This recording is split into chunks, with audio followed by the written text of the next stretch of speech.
Hello students, how are you all? I hope you all are fine. I am Sharandeep Kaur and today we are going to continue our first chapter of science which is matter in our surroundings. तो बेटा हम इस chapter के बारे में काफ़ी कुछ पढ़ा था लास्ट लेक्चर में.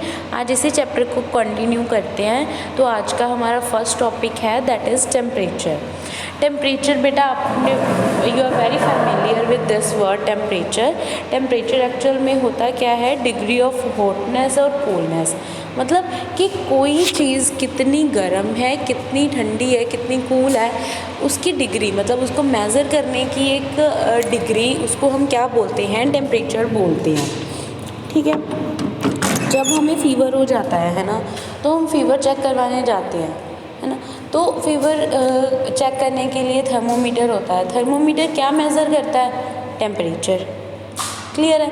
तो कोई भी चीज़ कितनी गर्म है, कितनी ठंडी है, किस तरह से हम पता लगाएंगे इसका? टेम्परेचर मेज़रमेंट के थ्रू. ठीक है.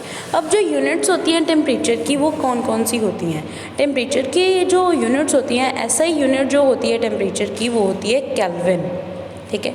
The SI unit of temperature is kelvin.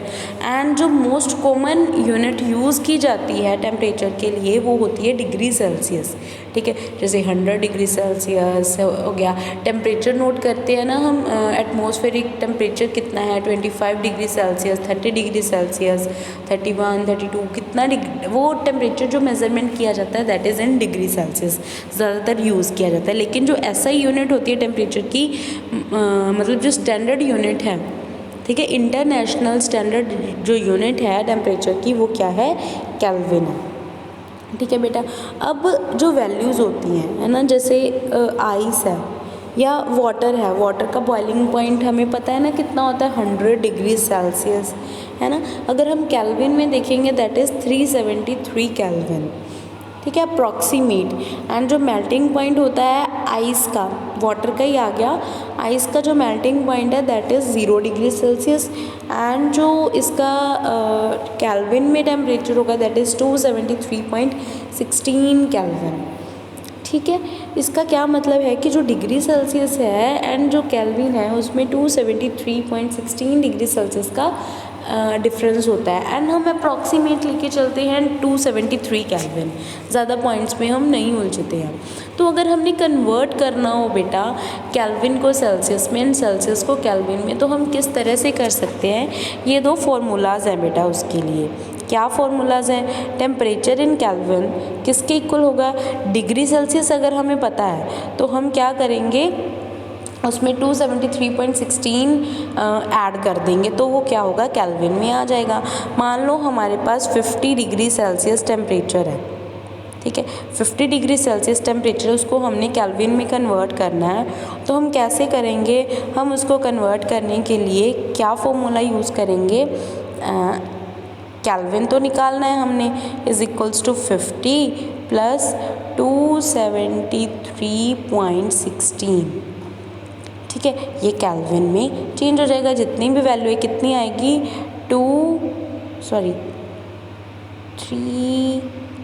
323. ठीक है. 323.16 केल्विन वैल्यू आ जाएगी.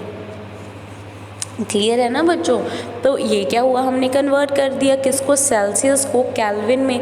हमारे पास 50 डिग्री सेल्सियस था, हमने केल्विन में उसको कन्वर्ट कर दिया. ठीक है. अब नेक्स्ट जो है, केल्विन को अगर हमने सेल्सियस में कन्वर्ट करना है तो हम कैसे करेंगे? इसी फॉर्मूला के थ्रू.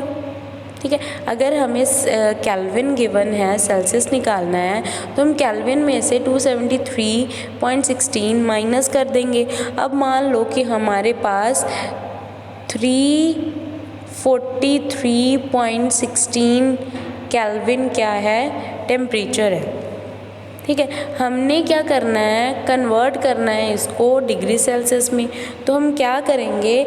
इसमें से माइनस कर देंगे 273.16 डिग्री. ठीक है. यहाँ पे 83 लगा लो, कैलकुलेशन इजी हो जाएगी.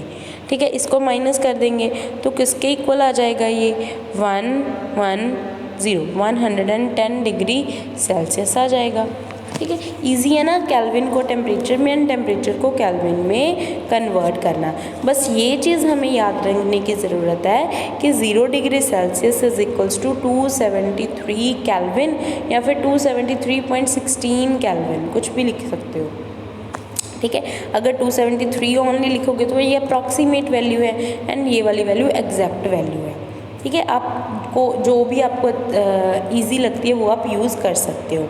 देन इसके बाद है बेटा, अगर हमने स्टेट्स ऑफ मैटर को चेंज करना है, एक स्टेट से दूसरी स्टेट में कन्वर्ट करना है, तो हम किस तरह से कर सकते हैं। देखो बेटा, हमें पता है अगर हम सॉलिड को लिक्विड में कन्वर्ट करते हैं, ठीक है, तो इस प्रोसेस को क्या बोला जाता है, मेल्टिंग। ठीक है, अगेन अगर हम लिक्विड को गैस में कन्वर्ट करते हैं, इसको हम क्या बोलेंगे, वेपोराइजेशन या फिर इवेपोरेशन। इवेपोरेशन बोलते हैं ना गैस को लिक्विड को गैस में कन्वर्ट करने के प्रोसेस को, उसको वेपोराइजेशन भी बोल सकते हैं।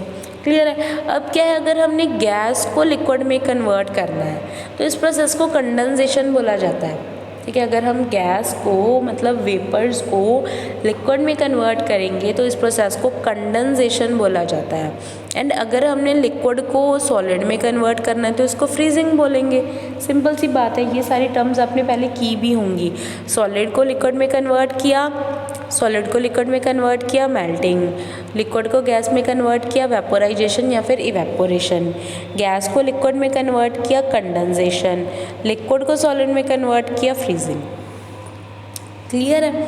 अब बाद में बात आती है बेटा हमारे पास, ये दोनों इनके हैं एंड ये दोनों इनके हैं। ठीक है, फिर आता है कि अगर हम डायरेक्ट सॉलिड को लिक्विड में कन्वर्ट करें या सॉलिड को गैस में कन्वर्ट करें directly without changing into the liquid state. ठीक है, एंड गैस को सॉलिड में कन्वर्ट करें तो इसको क्या बोला जाता है, इस प्रोसेस को बोला जाता है बेटा सब्लिमेशन। ये प्रोसेस सब्लिमेशन होती है एंड ये वाली प्रोसेस रिवर्स सब्लिमेशन होती है। सब्लिमेशन का रिवर्स हो गया। ठीक है बेटा, एंड सॉलिड को लिक्विड को गैस में कन्वर्ट करना किससे है, ये तो प्रोसेसेस के नेम है ना कि हमने कन्वर्ट किया, इस प्रोसेस को क्या बोलेंगे। एंड ये किस तरह से चेंज किया जाता है स्टेट्स ऑफ मैटर को, बाय अप्लाइंग प्रेशर और टेम्परेचर। मतलब अगर हम सॉलिड को टेम्परेचर अप्लाई करेंगे गैस में कन्वर्ट हो जाएगा, सॉलिड को टेम्परेचर देंगे लिक्विड में कन्वर्ट हो जाएगा, लिक्विड को टेम्परेचर देंगे गैस में कन्वर्ट हो जाएगा। इसी तरह से अगर हम गैस को प्रेशर अप्लाई करेंगे तो वो लिक्विड बनेगा, लिक्विड पे प्रेशर अप्लाई करेंगे तो वो सॉलिड बनेगा। अगर हमने टेम्परेचर एंड प्रेशर की अपोजिट कंडीशंस ले ली जो अब हमने स्टडी की, तो ये जो इफ़ेक्ट है वो क्या है, वो भी बिल्कुल अपोजिट हो जाएगा। क्लियर है बच्चों। चलो अब नेक्स्ट देखते हैं। नेक्स्ट हमारे पास बच्चों क्या है, ये प्रोसेसेस ही हैं। अगर हमने सॉलिड को लिक्विड में कन्वर्ट करना है तो इस प्रोसेस को हम क्या बोलते हैं, मेल्टिंग बोलते हैं। टेम्परेचर को क्या बोलेंगे, मेल्टिंग पॉइंट। मतलब किस टेम्परेचर पे सॉलिड लिक्विड में कन्वर्ट होना शुरू हुआ है उस टेम्परेचर को हम क्या बोलते हैं, मेल्टिंग पॉइंट। ठीक है, तो यहाँ पे जो चेंज हुआ है वो सिर्फ फिजिकल स्टेट में चेंज हुआ और कोई भी चेंज नहीं हुआ, तो हम इसको फिजिकल चेंज बोलेंगे, केमिकल चेंज नहीं बोलेंगे। एंड यहाँ पे टेम्परेचर क्या रहता है, सेम रहता है, कांस्टेंट रहता है। Then liquid of the gases, liquid to gases, liquid को गैस में कन्वर्ट करना इज बॉइलिंग। टेम्परेचर को क्या बोलेंगे, जिस पे लिक्विड गैस में कन्वर्ट होना शुरू होता है, दैट इज़ बॉइलिंग पॉइंट। इसमें भी फिजिकल स्टेट चेंज हुई है तो ये भी फिजिकल चेंज है। एंड यहाँ पे भी टेम्परेचर क्या रहता है बेटा, सेम रहता है। क्लियर है। नेक्स्ट देखो, चेंजिंग टेम्परेचर। टेम्परेचर चेंज कैसे होता है, सॉलिड को लिक्विड में कन्वर्ट करना, देन लिक्विड को गैस में कन्वर्ट करना। ठीक है, सॉलिड को लिक्विड में कन्वर्ट किया, फ्यूज़न हुई, फ्यूज़न या हम बोल सकते हैं मेल्टिंग है ना। लिक्विड को गैस में कन्वर्ट किया, वेपोराइजेशन। टेम्परेचर के इफेक्ट का, ठीक है, मतलब सॉलिड को टेम्परेचर दिया लिक्विड बन गया, लिक्विड को टेम्परेचर दिया गैस बन गया। When a solid melts into temperature remains same. मतलब जब सॉलिड मेल्ट करता है ना बेटा, आपने या हम भी आपके दिमाग में आया होगा, इसीलिए मैंने ज़्यादा एक्सप्लेन नहीं किया था क्योंकि आगे करना था कि टेम्परेचर यहाँ पे सेम रहता है। ठीक है, सेम टेम्परेचर रहता है, इसका क्या मतलब हुआ, जब हमने सॉलिड को लिक्विड में कन्वर्ट किया, हमने क्या किया, टेम्परेचर इंक्रीज़ किया है ना, तभी कन्वर्ट हुआ। लेकिन टेम्परेचर सेम क्यों रह रहा है फिर, ठीक है, टेम्परेचर सेम क्यों रहता है, where does the heat goes then, ये हीट कहाँ पे गई।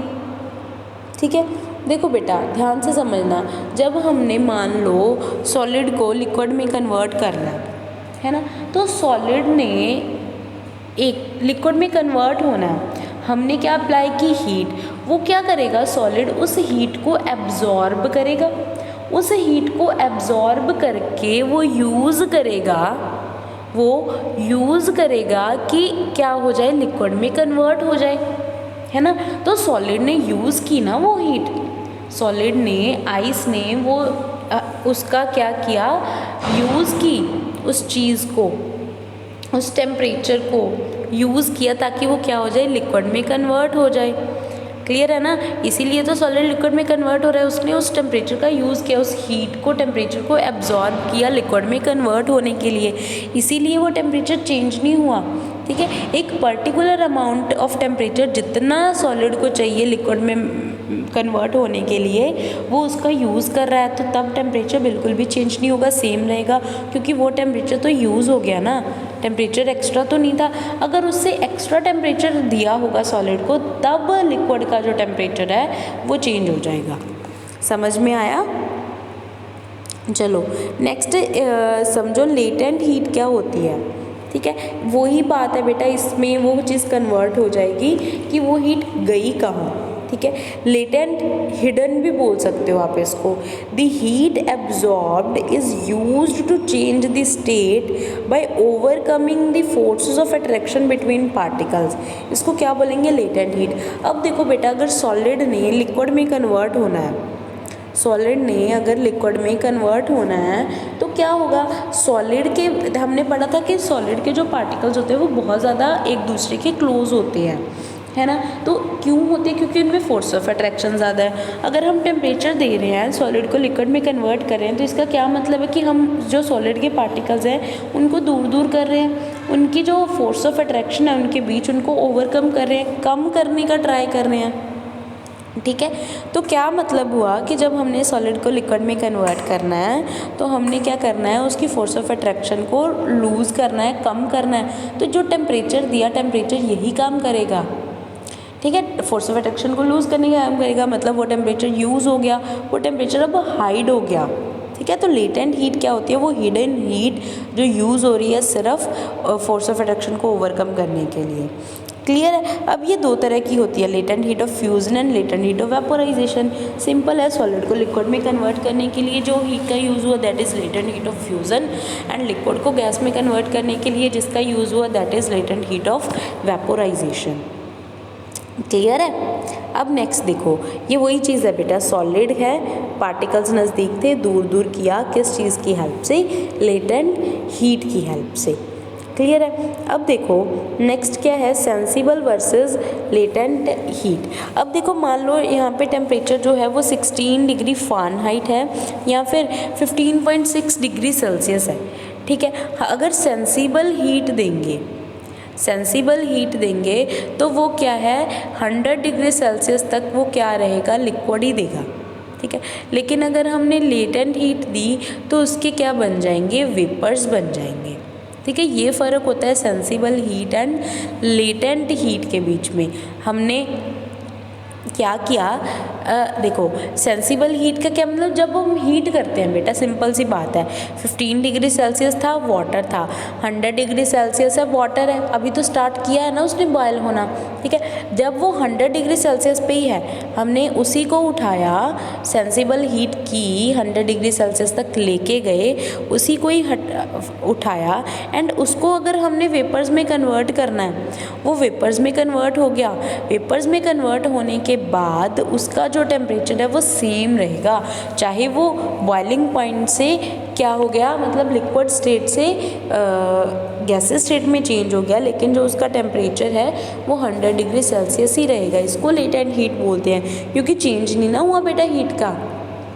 ठीक है, टेम्परेचर दिया भी लेकिन सेम रहा, इसके बाद भी हमने टेम्परेचर तो दिया है ना, टेम्परेचर देके उसको कन्वर्ट किया है हमने गैस में, लेकिन इसका जो टेम्परेचर होगा वो भी 100 डिग्री सेल्सियस ही रहेगा, बिकॉज इसकी फोर्स ऑफ अट्रैक्शन ओवरकम करने में उस जो हमने टेम्परेचर दिया उसका यूज़ हो गया। ठीक है बच्चों। नेक्स्ट देखो चेंजिंग प्रेशर। प्रेशर के चेंज होने से क्या इफेक्ट पड़ता है? Applying pressure and reducing temperature can liquefy gases. Gases को लिक्विड में कन्वर्ट किया जा सकता है जब हम प्रेशर अप्लाई करते हैं या फिर हम टेम्परेचर को रिड्यूस करते हैं, ठीक है। देन क्या है? सॉलिड CO2 है ना। Solid CO2 carbon dioxide, solid carbon dioxide is also known as dry ice as on reducing pressure directly changes to gas without coming in liquid state. जो सॉलिड कार्बन डाइऑक्साइड होती है ना बेटा, जिसको हम dry ice भी बोलते हैं, इसका अगर हम प्रेशर रिड्यूस कर देंगे तो ये डायरेक्टली गैस में चेंज हो जाएगी, लिक्विड स्टेट में आती नहीं है। तो ये कौन सी प्रोसेस हुई बेटा? सब्लिमेशन, ठीक है। कार्बन डाइऑक्साइड जो है सॉलिड, वो सब्लिमेशन करती है। देन है इवेपोरेशन।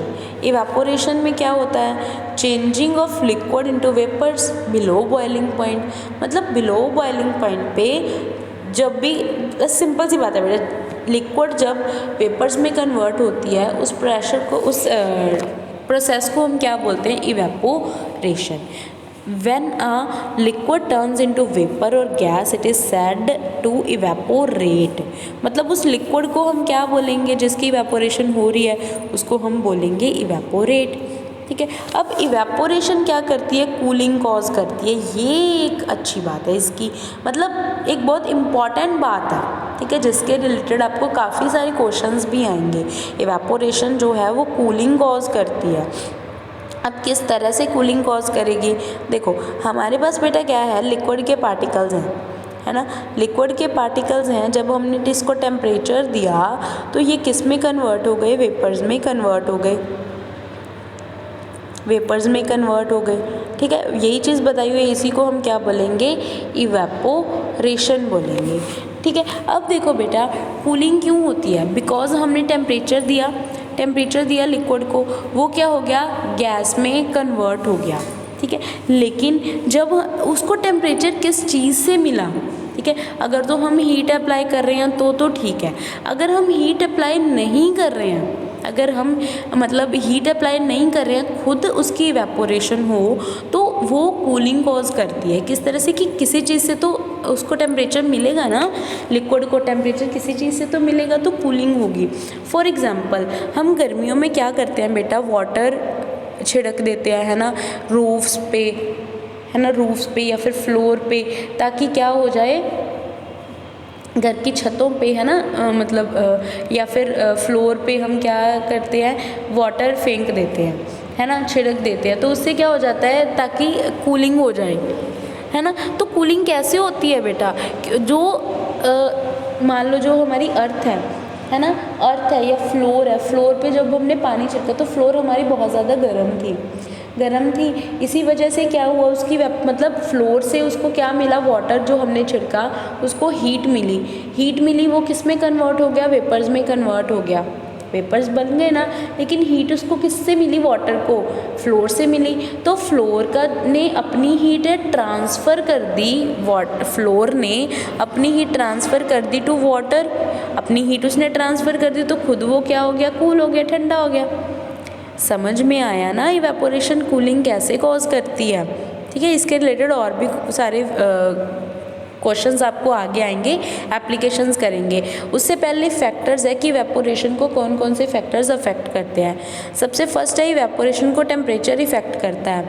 अगर हम टेम्परेचर इंक्रीज़ करेंगे, इवेपोरेशन भी इंक्रीज़ करेगी, इसलिए ये क्या होता है? डायरेक्टली प्रोपोर्शनल, ठीक है। ऑब्वियस ही बात है बेटा, टेम्परेचर अप्लाई करेंगे, टेम्परेचर ज़्यादा दिया, वेपर ज़्यादा बने, ठीक है। उसके बाद इवेपोरेशन जो है वो डायरेक्टली प्रोपोर्शनल होती है सरफेस एरिया की।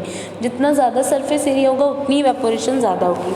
अब मान लो आप एक क्या करते हो, एक ग्लास में वाटर रख लो, ठीक है, एंड एक क्या है, खुले सारे टब में वाटर रख लो, तो दोनों में से देखना फास्ट किस में होगी इवेपोरेशन? ऑब्वियसली टब में ज़्यादा फास्ट होगी इवेपोरेशन।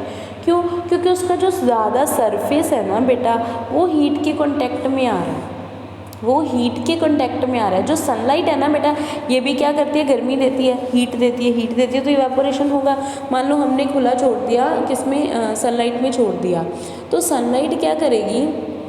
सनलाइट क्या करेगी? हीट देगी वाटर को, वाटर क्या है? उसके वेपर्स बन जाएंगे, ठीक है। तो ज़्यादा हीट के कांटेक्ट में कौन आया, फिर टब आया ना ग्लास के कंपैरिजन, तो इसीलिए टब में वाटर की जो इवेपोरेशन है वो ज़्यादा होगी।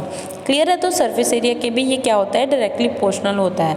देन है विंड एनर्जी। विंड एनर्जी भी किस तरह से, आपने देखो कि बेटा हम क्या करते हैं, तार पे कपड़े सूखने के लिए डाल देते हैं, ठीक है, सुखाने के लिए डाल देते हैं, तो वो कैसे सूखते हैं, विंड आती है ना, विंड आती है तो विंड क्या करती है, इवेपोरेशन कॉज करती है, ठीक है, मतलब विंड आती है उससे क्या होता है, इवेपोरेशन होती है, वाटर उड़ जाता है, ठीक है, वेपर्स बन जाते हैं। तो विंड स्पीड के जितनी ज़्यादा विंड स्पीड होगी, स्पीड हवा की विंड की ज़्यादा होगी, उतनी जल्दी इवेपोरेशन होगी, ठीक है। लेकिन बस ये ह्यूमिडिटी के इन्वर्सली रिलेटेड होती है। अगर ह्यूमिडिटी ज़्यादा होगी तो इवेपोरेशन कम होगी, ठीक है। अब ह्यूमिडिटी क्या होती है, ह्यूमिडिटी के एयर में वही बात है, वेपर्स कितने के हैं, ठीक है, वेपर्स की अमाउंट कितनी है एयर में, ठीक है, वो क्या होती है, ह्यूमिडिटी। ह्यूमिडिटी हमें डैम्पनेस ऑफ एयर बताती है, ठीक है। अगर ह्यूमिडिटी लो होगी, डैम्पनेस हुई है बेटा कि वेपर्स कितने प्रेजेंट हैं, ठीक है, या फिर मॉइस्चर कितना है। व्हेन ह्यूमिडिटी इज़ लो, अगर ह्यूमिडिटी कम होगी तो रेट ऑफ इवेपोरेशन क्या होगी, हाई होगी, मतलब इवेपोरेशन ज़्यादा होगी एंड जल्दी होगी। क्लियर है बच्चों। नेक्स्ट देखो एप्लीकेशंस ऑफ इवेपोरेशन। इवेपोरेशन की एप्लीकेशंस क्या क्या होती हैं, कहाँ कहाँ पे एप्लीकेबल होती है इवेपोरेशन। सबसे पहले our palm feels cold when we put some acetone और परफ्यूम ऑन इट। जब हम बेटा एसीटोन या फिर परफ्यूम अपने हाथ में डालते हैं, एसीटोन नील पेंट रिमूवर होता है ना, वो एसीटोन होता है, साइंटिफिक लैंग्वेज में उस केमिकल को हम एसीटोन बोलते हैं, ठीक है। अब एसीटोन है या परफ्यूम है, जब हम उसको अपने पाम पे छिड़कते हैं तो वो थोड़े टाइम बाद क्या हो जाता है, ठंडा हो जाता है, मतलब कुछ सेकेंड्स में ही वो ठंडा हो जाता है हमारा पाम। क्यों ठंडा हो जाता है बेटा, क्योंकि उसकी इवेपोरेशन हुई।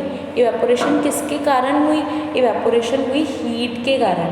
हीट ट्रांसफ़र हुई हमारी बॉडी की जो हीट है वो किसको, एसीटोन को या परफ्यूम को ट्रांसफ़र हो गई, उसकी तो इवेपोरेशन हो गई एसीटोन और परफ्यूम के, एंड हमारा पाम है जो वो ठंडा हो गया बिकॉज उसने अपनी हीट उसको ट्रांसफ़र कर दी थी, ठीक है। नेक्स्ट क्या है, we are able to sip hot tea और milk faster from a saucer than a cup. अगर हम सॉसर से कप के कंपैरिजन टी सिप करते हैं तो वो जल्दी हो जाती है, मतलब क्या है कि कूल डाउन जल्दी हो जाती है as compare to the cup, क्योंकि कप में ठंडा होने में टाइम लगता है, उसकी इवेपोरेशन होने में टाइम लगता है, ठीक है बच्चों। नेक्स्ट क्या है, we wear cotton clothes in winter. Winter में हम कॉटन क्लोथ्स क्यों पहनते हैं, क्योंकि जब क्या होता है बेटा, अगर मान लो हमें स्वेट आता है ना, स्वेट आता है तो कॉटन क्लोथ उसको क्या कर लेते हैं, एब्जॉर्ब कर लेते हैं, एब्जॉर्ब कर लेंगे एंड उनकी इवेपोरेशन होना भी क्या हो जाता है, ईजी हो जाता है। वही बात है, इवेपोरेशन यहाँ पे आ गया। Then water kept in earthen pot becomes cool during summer. Summer में क्या होता है, अर्थन पॉट में अगर हम पानी रखते हैं तो वो क्या हो जाता है, ठंडा हो जाता है। क्यों ठंडा हो जाता है, क्यों ठंडा, ऐसा इसीलिए होता है बेटा बिकॉज जो अर्थन पॉट होता है ना, जो घड़ा होता है ना, मटका होता है मिट्टी का बना हुआ, तो उसमें क्या होता है, छोटे छोटे पोर्स होते हैं, है ना, उन पोर्स के थ्रू क्या है, वाटर इवेपोरेट हो जाता है। वाटर को इवेपोरेट होने के लिए हीट की ज़रूरत है, वो कहाँ से मिलती है, सराउंडिंग से। सराउंडिंग से जो हीट है वो किसको मिलेगी, अर्थन पॉट को मिलेगी, एंड अर्थन पॉट जो होगा वो क्या करेगा, पोर्स के थ्रू वाटर को इवेपोरेट कर देगा। इसीलिए जो अर्थन पॉट है वो बाहर से खुद ठंडा हो जाता है एंड जो रिमेनिंग वाटर होता है वो भी क्या हो जाता है, ठंडा हो जाता है। क्लियर है बच्चों। नेक्स्ट जो हमारी प्रोसेस है दैट इज़ कंडेंसेशन। कंडेंसेशन क्या होती है, ओपोजिट प्रोसेस होती है टू दी इवेपोरेशन। जब हम क्या करते हैं, गैस को लिक्विड में कन्वर्ट करते हैं, इस प्रोसेस को क्या बोला जाता है, surface area. When it touches the cooler surface, जब वो कूलर सरफेस को मतलब ठंडे सरफेस को टच करती है तब वो किस में कन्वर्ट हो जाती है, लिक्विड में कन्वर्ट हो जाती है, गैस, ठीक है। तो ये बिल्कुल अपोजिट होती है टू दी इवेपोरेशन। अब ये देखो, मान लो हमने क्या रखा है, चाय की है ना, टी पॉट है एक, है ना। टी पॉट जो क्या है, उसके ऊपर हमने क्या रख दिया, आइस से भरा हुआ कोई कंटेनर या कुछ भी रख दिया, है ना, हैंडलर रख दिया। तो जब हम उसको उस पिक के ऊपर वेपर्स जाएंगे, वेपर्स क्या होंगे, गर्म होंगे। जब वेपर्स गए वो तो गर्म है क्योंकि टी गर्म है। जब वो आइस के कांटेक्ट में आई या आइस से ठंडे कांटेक्ट में आई, है ना, तो उसकी क्या होगी, कंडेंसेशन हो गई। वो क्या है, लिक्विड में कन्वर्ट हो गई। इस प्रोसेस को हम क्या बोलते हैं, कंडेंसेशन बोलते हैं। ठीक है। फॉर एग्जाम्पल हमने बेटा कई बार देखा है कि जब हम ठंडा पानी रख देते हैं, है ना, ठंडा पानी ग्लास में या किसी भी कंटेनर में भर के रख दिया, तो उसके आसपास ना छोटी छोटी ड्रॉपलेट्स इकट्ठा हो जाती हैं। वो ड्रॉपलेट्स क्यों इकट्ठा हो जाती हैं बेटा, क्योंकि जब वाटर है ना, बाहर का जो सरफेस है वो क्या है, गर्म है ना, बाहर का सरफेस गर्म है, उसमें क्या है, वाटर वेपर्स प्रेजेंट है। तो वो वाटर वेपर्स क्या हो गए, कंडेंस हो गए, कहाँ पे आके, ठंडे सरफेस पे आके, ठंडे सरफेस के पास आके वो कंडेंस हो गए। इसीलिए जो वो बाहर का मॉइस्चर होता है ना, वो इकट्ठा हो जाता है। अब ऐसे तो नहीं है कि जो किसी कंटेनर में वाटर अगर हमने रखा तो वो उस कंटेनर में से बाहर आ गया। अर्थन पॉट की तो बात ही अलग है। लेकिन मान लो अगर हमने ग्लास में रख दिया तो ग्लास में से बाहर तो नहीं आ जाएगा ना पानी, ठंडा पानी। तो वो कहाँ से है, जो एटमॉस्फेयर का वाटर है ना, मतलब जो वाटर वेपर्स हैं एटमॉस्फेयर में, वो आके कंडेंस हो गए किसके पास, ग्लास के पास। क्लियर है बेटा। तो ये इस प्रोसेस को हम क्या बोलेंगे, कंडेंसेशन। ठीक है बेटा, तो ये चैप्टर हमारा कंप्लीट हो गया। Thank you and have a nice day.